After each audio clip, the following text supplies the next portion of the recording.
Hey guys, it's Dan, your host of Dan's Reviews, and today I'm back for another video for today. This is going to be doing another character evolution video. This one was highly requested after the last couple weeks, and this one is going to be doing the evolution from Bubbles from Trailer Park Boys.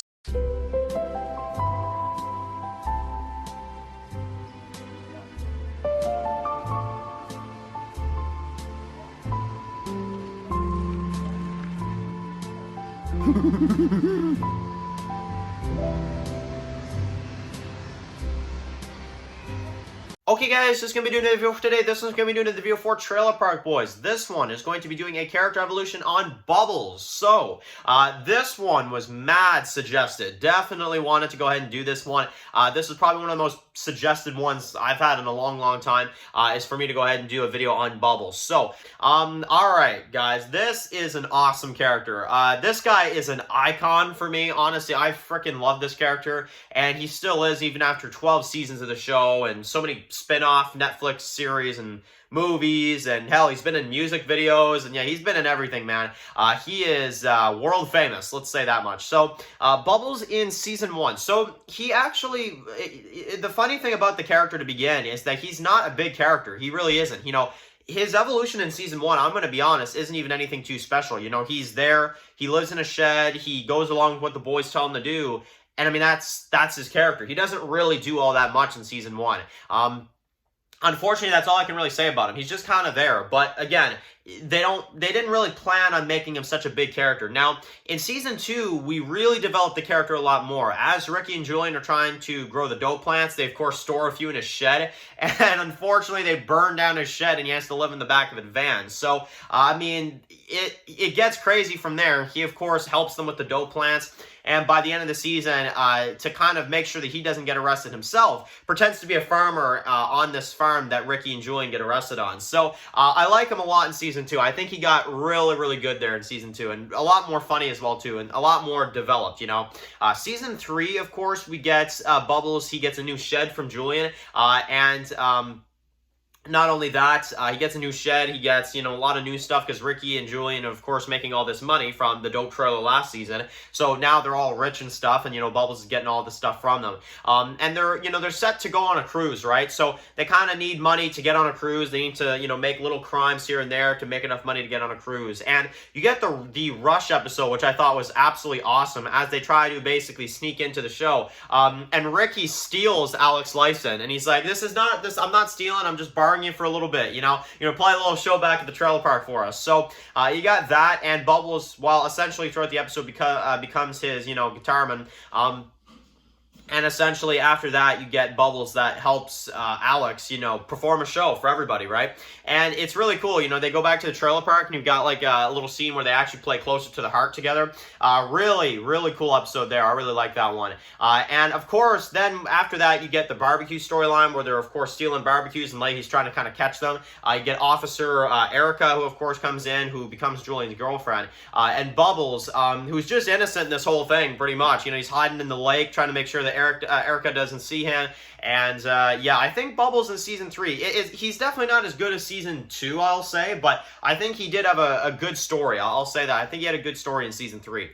Season 4, he's the assistant trailer park supervisor when Ricky takes over the park, which is pretty interesting when they take over from Leahy when Leahy goes to jail.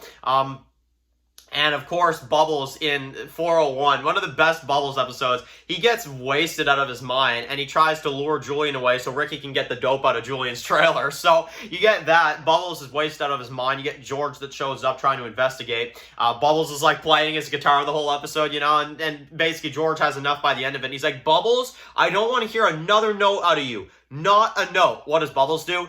You know, he doesn't care. And, of course, him and Julian wind up in the drunk tank. So, you get that, and then basically the rest of the season, you get Leahy that takes over the park once again. They, of course, have the episode where they beat each other up, basically because they think Julian's a Sam Squanch, because Bubbles and all of his conspiracies about Sam Squanches and all that crap. And anyway, you get The rest of the season, obviously, Bubbles has the Green Bastard storyline, which is pretty cool. And of course, you kind of get him. He's wrestling everybody. He's, of course, challenging Leahy to a fight, and whoever wins back the trailer park. But of course, Leahy and them cheat. Of course they do, and of course they take over the park once again. Yeah, really like that. Now, we also get Conky. Sadly, this is one of the storylines I don't exactly like too much. He's kind of a nuisance, but essentially, there's this puppet in grade 6 that Bubbles had named Conky, and while he makes a return to the boys in this one, as Bubbles has, a big, like, cavity and stuff, and he has to go get it checked, but every place they go, Conky keeps getting them thrown out, right? So you get that, and, well, by the end of the episode, Julian blows his darn head off because he's had enough of Conky and Bubbles and all his puppet crap. So, you get that, and then basically throughout the rest of the season, you have Steve French, who they find eating their a bunch of their dope plants and stuff like that. So he kind of grows a bond with them, of course, because Bubbles and kitties and all that stuff. So you get that, and that's kind of another little episode arc right there. And then you also get Propane, which is an awesome episode. That's an awesome penultimate there. Bubbles tries to get his rig license to drive to Moncton to make the rest of the dope deal, and while he does not get the darn license, right? He's like, how many fingers, son? You can't see anything. And Ricky defends him. How many fingers, son? So you get that. He, of course, defends Bubbles, and that basically wraps up season 4 right there. As, they all get thrown in jail, and Bubbles tricks the judge to let one of his kitties inside of the jail with him. So that's an awesome season right there. Bubbles' evolution that season is probably one of the best. And he also has a lot of screen time. Like, episodes in a row, like episodes 4, 5, and 6 is, like, huge Bubbles episodes. So, despite how I might feel about Conky, I still really enjoy how much screen time they gave him that season. Season 5, you get the Hash Driveway storyline. You get Cyrus and his buddies. Again, this season, not too much with Bubbles, but I do remember a lot of the stuff being like, him trying to kind of get out of a lot of the gunfights and stuff. And you get the episode where he makes that video for J-Rock because he's so freaking hungry and they need food. So you get that. And, basically, Bubbles thinks that he burned down Ray's trailer, of course, but it's actually Ricky. And Ricky's logic is that Bubbles took the blame, so I can't take it because Bubbles already took the blame, so I can't take it if he already taken it, right? So it's like, dude, what is this man's logic, right? So he makes Bubbles feel like crap, all to reveal that it's not even Bubbles' fault, it's Ricky's fault why Ray's trailer burned down. And, anyway, it is a weird situation, but that's Ricky's ideology, I guess. So you get that, and throughout the season, you get, again, like, more shootouts, more build-up, and the boys even fight a good few times, but obviously it all kind of comes together for the season 5 finale, which I found to be really, really awesome. So season 6, we get to see Bubbles, who is kind of, he has this, like, little thing, this, like, kitty daycare, thing or whatever that he wants to kind of do, where people can kind of bring in their kitties, and he tries to do this on, Steve Rogers, news, and the whole thing gets messed up by Leahy running around with piss jugs on hockey sticks, and Ricky, messing up the interview and all that crap. And, throughout the rest, Bubbles actually does manage to actually have this happen, but it takes a little bit. And of course, you get the Oscar Goldman episode where Bubbles reveals that he's terrified of chickens and let the chicken go, not knowing that it was going to be for Trinity's, thing, right? So you get that. Ray pretends like he knows what it's like to track chickens, but he really has no idea, and he's just doing it for free liquor. So you get that. Season 7, essentially, you get, Bubbles, who, you get a lot of the episodes with him and Ray. I actually didn't notice in season 7 how much they had him bond with Ray, but they did, and unfortunately, Ray gets thrown into jail for prostitutes, so Bubbles has to go back to the park with the boys, and they meet Sebastian Bach and kind of make a deal with him, right?